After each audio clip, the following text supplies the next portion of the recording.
नमस्कार, आप देख रहे हैं प्रजा प्रवक्ता का विशेष कार्यक्रम प्रजा संवाद। मैं हूं प्रकाश मोहन। आज हमारे साथ मौजूद हैं मध्य प्रदेश योग आयोग के अध्यक्ष पूर्व IPS श्री वेद प्रकाश शर्मा जी। सर, बहुत बहुत स्वागत है आपका। एक दौर था कि जब ड्यूटी के दौरान लगातार योग के कार्य चलते थे और योग को जन जन तक पहुंचाने का कार्य चलता था। योग से नशा मुक्ति के अभियान ने भी पूरे देश नहीं पूरे देश में एक बड़ी ख्याति प्राप्त हुई आपको। अब योग आयोग के पहले चेयरमैन बने हैं, क्या बेहतर देना चाहेंगे मध्य प्रदेश को? आपने स्वयं बताया कि पहले जब मैं पुलिस सर्विस में था as SP, as DIG, as IG, मैंने ऐसा प्रयास किया कि पुलिस कर्मचारियों को भी योग में संस्कारित किया जाए और योग के प्रयोग से अपराधियों और नशेलची जो नशा पीड़ित व्यक्ति हैं उनको में भी सुधार लाया जाए। तो ये प्रयास हमारे बहुत सफल रहे। परमात्मा की कृपा से अब मुझे पुलिस की सेवानिवृत्ति के पश्चात योग के माध्यम से जनता की सेवा करने का अवसर प्राप्त हुआ है। तो इसके लिए मध्य प्रदेश योग आयोग के माध्यम से गांव-गांव तक, घर-घर तक, जन-जन तक योग को प्रचारित करने का योग आयोग की मंशा है, योग आयोग का उद्देश्य है। और यह एक बहुत महत्वाकांक्षी कदम मध्य प्रदेश शासन ने उठाया है।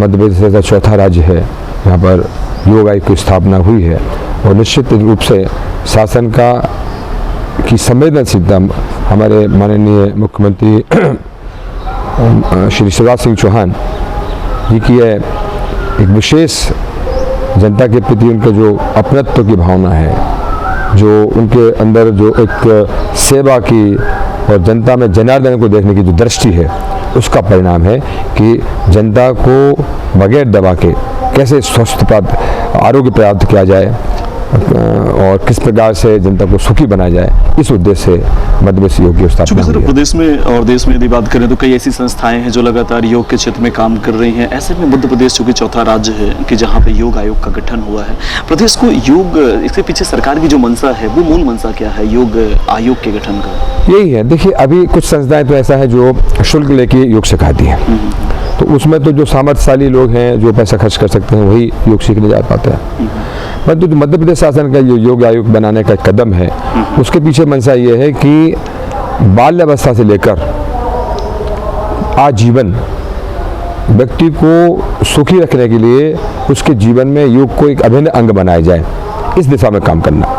और इसका मुख्य प्रभाव पड़ेगा गरीब जनता पर, गांव की जनता पर, जो योग से परिचित नहीं है, उन्हें योग की वहाँ सुविधा भी नहीं मिल रही, कोई प्रशिक्षक भी नहीं। तो योग आयोग के माध्यम से हम गांव-गांव जाएंगे और ग्राम स्तर पर, फिर ब्लॉक स्तर पर, जिला स्तर पर, तीनों स्तरों पर हमारा योग का प्रशिक्षण। सर, जब शासकीय अधिकारी थे तब मन में एक टीस रहती होगी कि सरकार ये बेहतर कर दे योग के क्षेत्र में, चूंकि उस समय आप कार्य करते थे, आप खुद शासन पे आ गए हैं। कितना सहजता है, कितना कोऑर्डिनेशन है सरकार के साथ, शासन के साथ आपका? किस तरीके से आगे जो बेहतर कदम है मध्य प्रदेश में अन्य राज्यों की अपेक्षा योग के क्षेत्र में, क्या बेहतर ऐसा कुछ नील का पत्थर ऐसा साबित हो आपके कार्यकाल में कि आने वाले समय में वो स्वर्ण अक्षरों में लिखा जाए? क्या प्रयास रहे? देखिए, मैं स्वर्ण अक्षरों की बात तो नहीं करता। जितना सामर्थ्य है और जिस विश्वास के साथ मध्य प्रदेश शासन ने योग की बागडोर या योग का जो दायित्व या सेवा करने का अवसर मुझे दिया है, उसके लिए मैं अपने पूरे सामर्थ्य से, जितना मेरा ज्ञान है, जितना मेरा सामर्थ्य, उससे मैं कार्य कर रहा हूँ, आगे भी करता रहूँगा। जहाँ तक सामंजस्य की बात है तो सरकार ने इस आयोग को बनाया है, सरकार का पूरा समर्थन मिल रहा है। और शिक्षा विभाग हमारा प्रशासकीय विभाग है। आपको ज्ञात होगा कि हाई स्कूल लेवल पर योग क्लब की स्थापना की गई है। वहाँ पर सरकारी शिक्षकों को योग में प्रशिक्षित किया गया है और वह अभी भी वहाँ एक क्लास लगा रहे हैं। अब हमारा प्रयास रहेगा कि प्राइमरी स्कूल में और मिडिल स्कूल में भी योग की कक्षा प्रारंभ की जाए और प्रेयर के बाद कम से कम 10 मिनट तक तो बच्चों को सामान्य योग का प्रशिक्षण दिया जाए, कुछ प्राणायाम सीखे जाएँ, कुछ आसन करवाए जाएँ और कुछ ध्यान का अभ्यास कराया जाए। इससे उनकी पढ़ने की क्षमता, उनका ग्रास्पिंग पावर बढ़ेगा और एकाग्रता बढ़ेगी। जो चंचलता मन की वो कम होगी, जो यहाँ वहाँ इशारा नहीं करते थे, उसमें भी कमी आएगी। इस प्रकार से शिक्षा के माध्यम से भी हम योग का पूरा प्रचार प्रसार करने का प्रयास कर रहे हैं। सर, लगातार जिस तरीके से आप प्रशासन और पुलिस के साथ मिलकर लगातार बैठकें कर रहे हैं, लगातार योग का प्रचार प्रसार कर रहे हैं, उसके पीछे का एक कारण क्या है? देखिए, सरकारी कर्मचारी भी समाज का एक अंग है और प्रशासन में रहकर या पुलिस में रहकर वह अपना जीवन का श्रेष्ठतम समय जनता की सेवा के लिए देता है।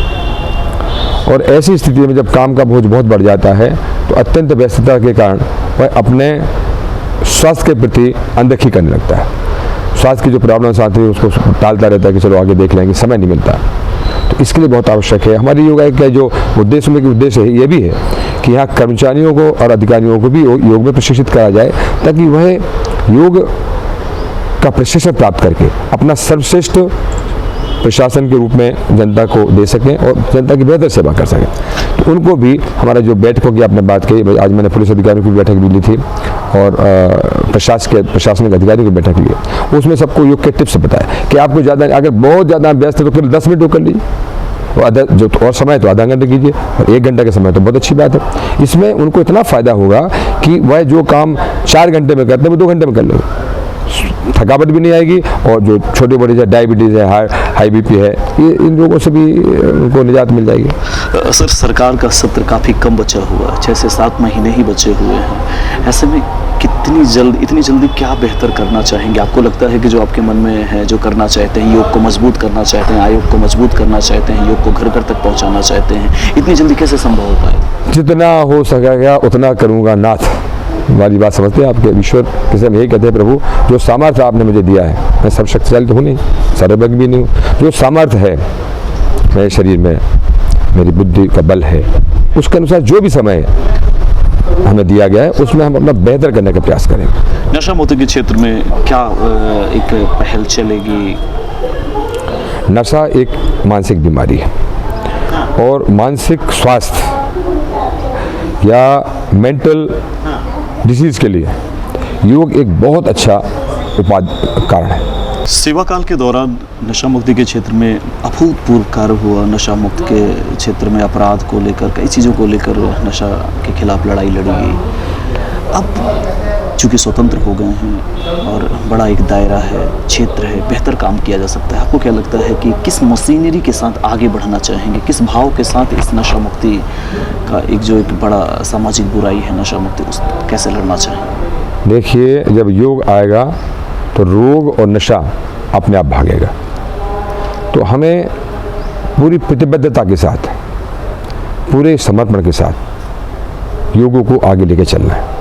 जहाँ तक नशा मुक्ति की बात है तो योग के माध्यम से नशा मुक्ति के शिविर लगाया जाना चाहिए और अभी हम इस पर आगे कार्य करेंगे कि किस प्रकार हमारी जो योग की मशीनरी है और जन सहयोग उसके माध्यम से, क्योंकि जो नशा है जो ये बहुत बड़ी एक मानसिक बीमारी के रूप में फैल चुका है। लाखों लोगों के जीवन बर्बाद हो रहे हैं, उनके परिवार बर्बाद हो रहे हैं और इससे जो देश को युवाओं की उत्पादकता मिलना चाहिए वो नहीं मिल पा रही।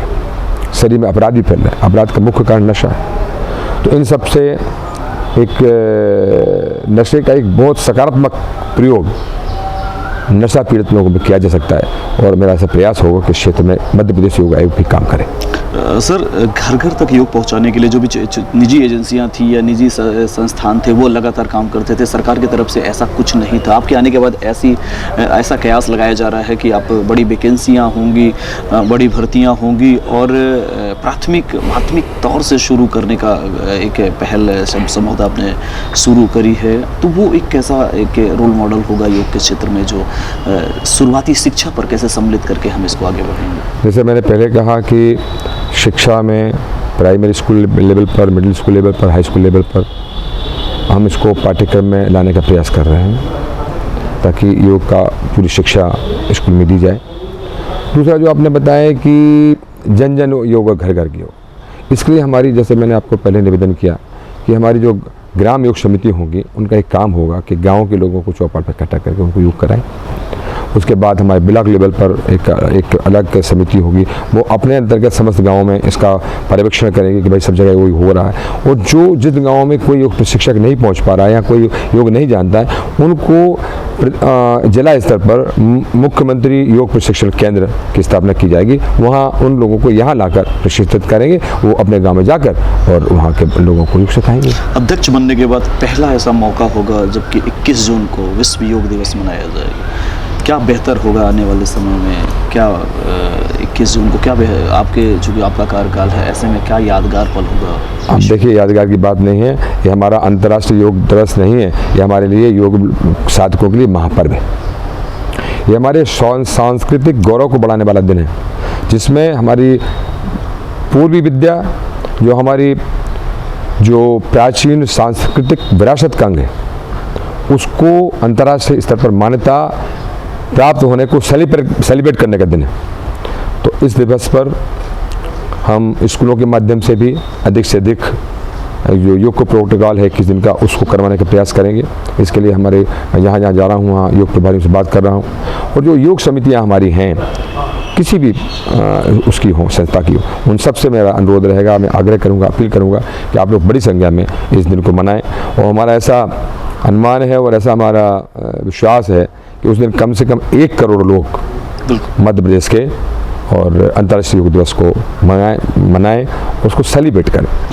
सर, एक कसमोकस भरा सवाल है समाज की ओर से, पब्लिक की ओर से, कि योग को धर्म और मजहब के रूप में जिस तरीके से राजनीति का एक जो दौर चल रहा है देखा जाता है, उस चश्मे से देखा जा रहा है। आप क्या संदेश देना चाहेंगे कि योग आखिर किस चश्मे से देखा जाए, या अंतर्मन से देखा जाए, या आत्मा से देखा जाए?